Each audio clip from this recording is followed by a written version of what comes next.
Hello दोस्तों, अस्सलाम वालेकुम।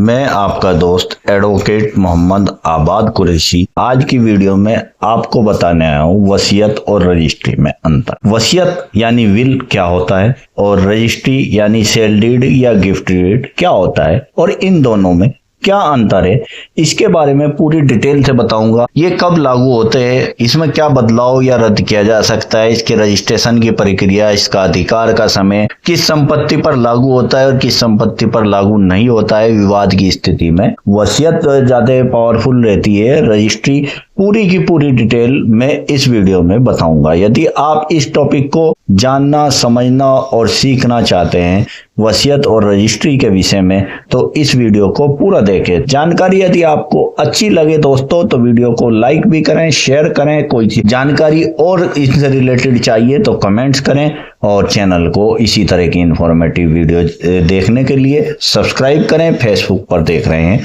तो फॉलो करें। तो चलो हम शुरू करते हैं वसीयत और रजिस्ट्री के में क्या क्या अंतर हैं। देखो, वसीयत और रजिस्ट्री में अंतर सबसे पहला है लागू होने का समय। वसीयत जो है, वसीयत लागू होती है। वसीयत एक इच्छा पत्र होता है जो किसी व्यक्ति की मृत्यु के बाद लागू होती है। यानी जो वसीयत करता है जब उसका इंतकाल हो जाएगा, वो एक्सपायर हो जाएगा, उसकी मृत्यु होगी, उसके बाद वसीयत लागू होगी। और रजिस्ट्री जो है कानूनी दस्तावेज जीवित रहते हुए लागू हो जाता है। यानी रजिस्ट्री, इधर आपने रजिस्ट्री की, इधर जिसके भी नाम रजिस्ट्री हुई वो उसका हैंड टू हैंड मालिक बन जाएगा। अब होता है इसमें बदलाव या रद्द। वसीयत किसी भी समय बदली या रद्द की जा सकती है।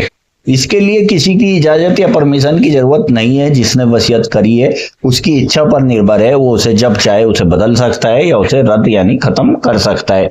रजिस्ट्री एक बार हो जाने पर बिना सहमति और कानूनी प्रक्रिया के रद्द नहीं की जा सकती।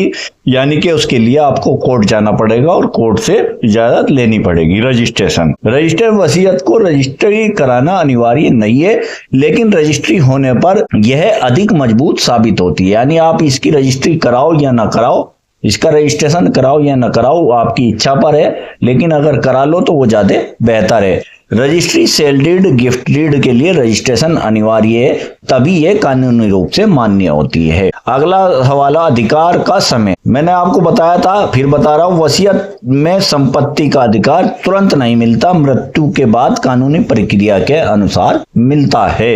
यानी कि जब वसीयतकर्ता की मृत्यु हो जाएगी उसके बाद जो वसीयत में लिखा है यदि वो सब कानूनी है तो उसके हिसाब से अधिकार मिलेगा। रजिस्ट्री के बाद तुरंत संपत्ति का अधिकार खरीदार या प्राप्तकर्ता को मिल जाता है, यानी हैंड टू हैंड वो मालिक बन जाता है। किस संपत्ति पर लागू? वसीयत से केवल वसीयतकर्ता की स्वयं की संपत्ति ही दी जा सकती है, जो उसके पास स्वयं है उसे दी जा सकती है। रजिस्ट्री के माध्यम से अपनी या उपहार में किसी को भी संपत्ति दी जा सकती है। वैध स्वामित्व होना चाहिए, यानी वो उसका मालिक होना चाहिए। जो मालिक है वो अपनी संपत्ति किसी को भी दे सकता है, उपहार कर सकता है, रजिस्ट्री कर सकता है। विवाद की स्थिति। वसीयत का यदि विवाद है तो विवाद की स्थिति में कोर्ट में प्रोबेट लेना पड़ता है, और रजिस्ट्री विवाद की स्थिति में मजबूत सबूत होती है और इसे आसानी से चुनौती नहीं दी जा सकती है। तो ये मुख्यतः अंतर होता है रजिस्ट्री में और वसीयत में।